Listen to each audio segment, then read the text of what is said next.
Street style pav bhaji ఎలా చేసుకోవాలో చూద్దాము. ముందుగా ప్యాన్ పెట్టుకొని బటర్ అండ్ ఆయిల్ రెండు కలుపుకొని హీట్ అయిన తర్వాత దాంట్లో జీరా వేసుకొని కొద్దిగా వేగిన తర్వాత 2 మీడియం సైజ్ ఆనియన్స్ సన్నగా చాప్ చేసుకొని వేసుకుందాము. ఆనియన్లో నేను లైట్గా సాల్ట్ యాడ్ చేశాను అనమాట. దాంట్లో నేను బెల్ పెప్పర్స్ యాడ్ చేశాను. Red and yellow peppers add చేశాను. యాక్చువల్గా అయితే క్యాప్సికమ్ చేస్తారు, నా దగ్గర పెప్పర్స్ ఉన్నాయని యాడ్ చేశాను. తర్వాత బాయిల్డ్ పొటాటో 3 చిన్న బాయిల్డ్ పొటాటోస్ యాడ్ చేశాను. Same 3 medium size tomatoes chop చేసి యాడ్ చేశాను అనమాట. పొటాటో నేను స్టీమ్ చేసేసాను. పీస్ ఒక హ్యాండ్ఫుల్ ఆఫ్ పీస్ కూడా స్టీమ్ చేసి యాడ్ చేశాను. 3 ఫ్లారెట్స్ ఆఫ్ కాలీఫ్లవర్ స్టీమ్ చేశాను.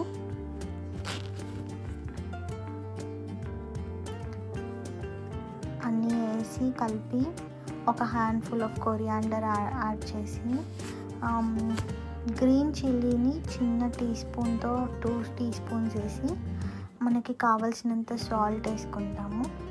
పావు బాజీ మసాలా వేసుకుంటాము. నేను స్టోర్ బాట్ పావు బాజీ మసాలా యాడ్ చేశాను అనమాట. దాంట్లో 2 small teaspoons red chilli powder వేసాను.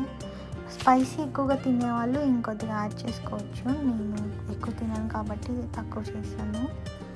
దాంట్లో same 2 teaspoons coriander powder, కొద్దిగా టర్మరిక్ పౌడర్ యాడ్ చేసి బాయిలింగ్ హాట్ వాటర్ యాడ్ చేయాలి. యాడ్ చేసి మొత్తం కలుపుకోవాలన్నమాట. మొత్తం మిక్స్ చేసుకున్న తర్వాత హ్యాండ్ మ్యాషర్ ఉంటుంది కదా, దాంతో మనము మ్యాష్ చేసుకుంటూ ఉంటాము. ఎంతవరకు మ్యాష్ చేసుకుంటామంటే మీకు డిజైర్డ్ కన్సిస్టెన్సీ, మీరు చంకీగా తినాలనుకుంటే తక్కువ చేసుకోండి. సో మనం ఈ ప్రాసెస్ అనేది రిపీట్ చేస్తూ ఉంటాం అనమాట. బాయిలింగ్ వాటర్ యాడ్ చేసుకుంటాము, దీన్ని మ్యాష్ చేసుకుంటూ ఉంటాము. సో నెక్స్ట్ తడ్కా పెడతాము. ఒక ప్యాన్లో చిన్నగా ఆయిల్ ఇంకా బటర్ వేసుకొని రెండు హీట్ అయిన తర్వాత జీరా వేసుకొని ఎర్ర మిరపకాయల్ని వాటర్లో నానబెట్టి మిక్సీ వేసుకొని ఆ వాటర్ని ఈ తడకలో వేస్తాము. తడక అంటే తాలింపు. అందులో నేను కారం తక్కువ తింటా కాబట్టి చాలా తక్కువ వేసాను. ఇప్పుడు వేస్తుంది అయితే గార్లిక్ వాటర్ అనమాట. మనం గార్లిక్ని వాటర్ని 2 బ్లెండ్ చేసుకొని ఆ వాటర్ యాడ్ చేశాను.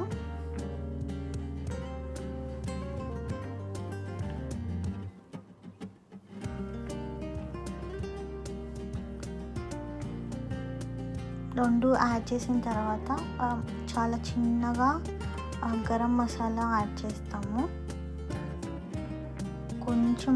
కొంచెం అన్నమాట, ఎక్కువ టేస్ట్ రాకూడదు. తర్వాత పావ్ బాజీ మసాలా కొద్దిగా యాడ్ చేసాం. యాడ్ చేసి ఈ తాలింపు అంతా వేగిన తర్వాత మనం దీన్ని తీసుకొని వెళ్ళి మన కర్రీలో వేసేస్తాం. లైట్గా నిమ్మకాయ పిండుకుంటాము. అంతే, మన పావు బాజీ రెడీ అయిపోయింది.